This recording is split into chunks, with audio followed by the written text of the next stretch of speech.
Hi everyone, and welcome back to another Spraycasso show. This is going to be today's painting. As you can tell, it's going to be pretty bright and colorful. Let's begin with the sky. Very important. And what I'm using is just light layers of blue, and I'm going to come down probably about right here.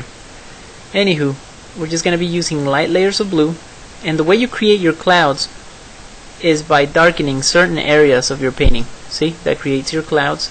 If you need them to show up a little more, well, you just darken those areas up. See that?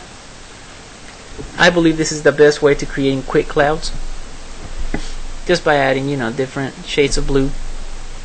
Anywho, let's begin creating the ground. The way I'm going to create that, is by spraying a little bit of orange and a little bit of brown on a magazine sheet. You can use this as a palette. Let's move this over. Alright, so I'm going to begin with the orange. Alright, and then I'm going to spray a little bit of brown on top of that.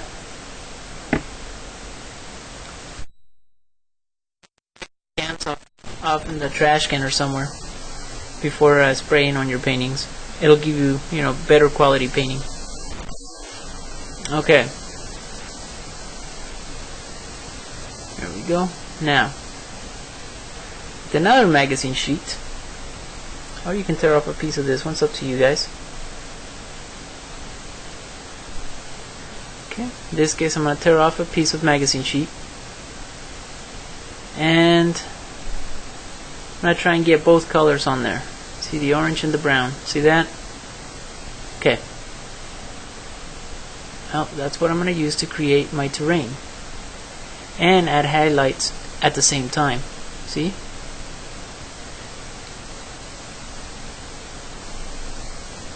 Awesome. Now I like to create the terrain on both sides of the painting, leaving an empty spot in the middle, just like so.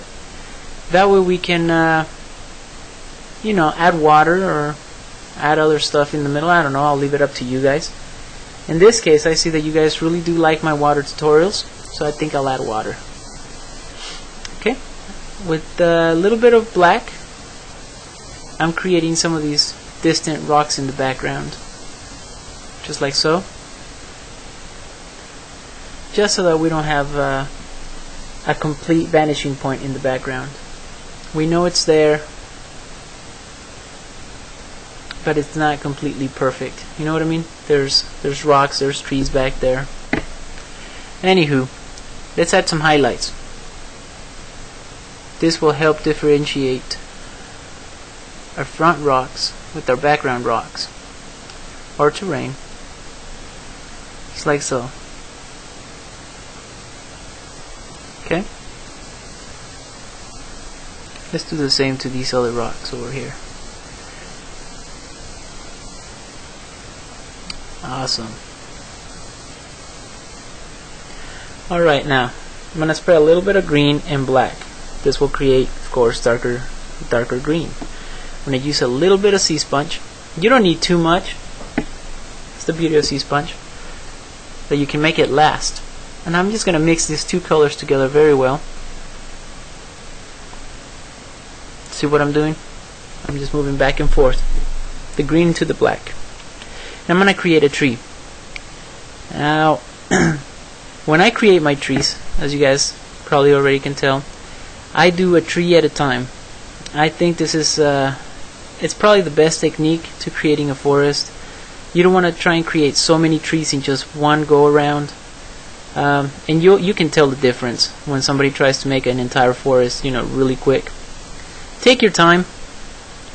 If you add individual trees, you'll definitely be able to tell the difference. Now, I'm not saying spend all day working on one tree either. Just give it the shape of a tree and move on. Alright, now then, we went ahead and added a few more bushes and scratched off a few branches. This could also be miniature trees. I don't know, it's your imagination, guys. With a little bit of orange, I'm just coming over here and adding leaves to them. See that? And it doesn't necessarily have to be orange. I just figured orange would really stand out a little more. I'll show you other techniques of highlights here in a minute. Now then, with a little bit of orange and yellow, I'm going to add some more highlights. See how it really stands out now? Okay, well, we're going to want to do that to all the random bushes and trees that we created. Just like so. Maybe even some strands of grass. Heck, you can even come to the background and add some highlights to the trees. Alright. Now with the Spraycasso tool,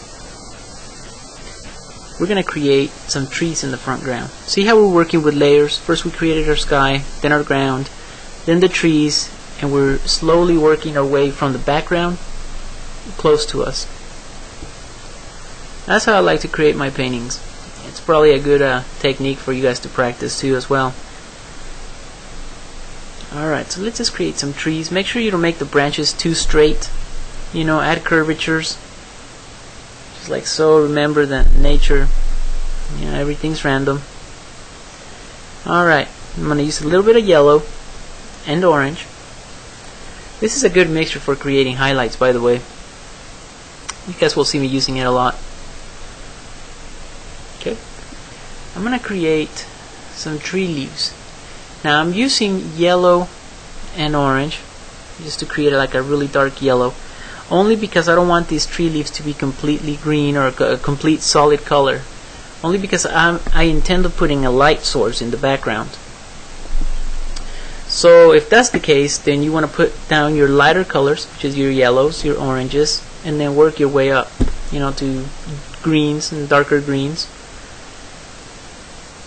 Alright,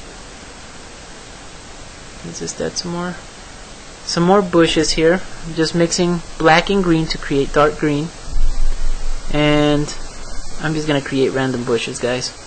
It's up to you where you put them at. Maybe one here. Oh, I don't know. Keep working at it. You can add, also you can scratch off like we did in the background, and which I think that's what I'm gonna do here. Here.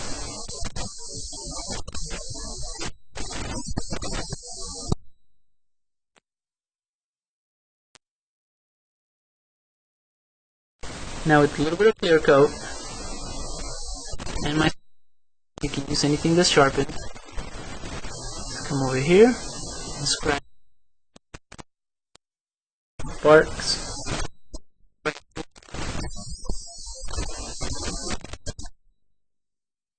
Like so.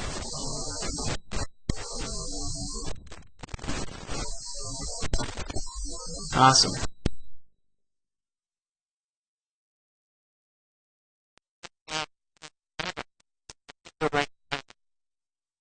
I'm using white and green, half and half on the sponge. And we're going to come over here and just add highlights.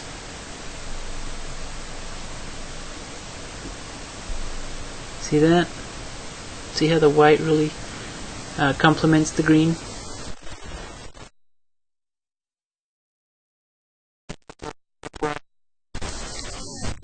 Well, this is to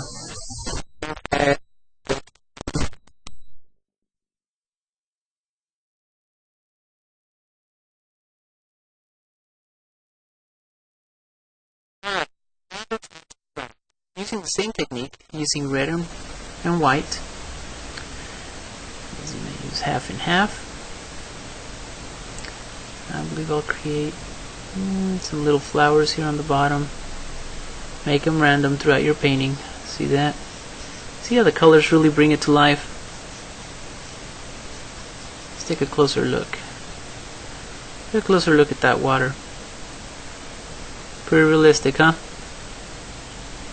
Anywho, guys, we were a little bit short on time, so we had to cut down this tutorial quite a bit to make it fit within the 10 minutes. But all these techniques I have here on YouTube, so you guys can look them up. And until next time, folks, Thank you for joining.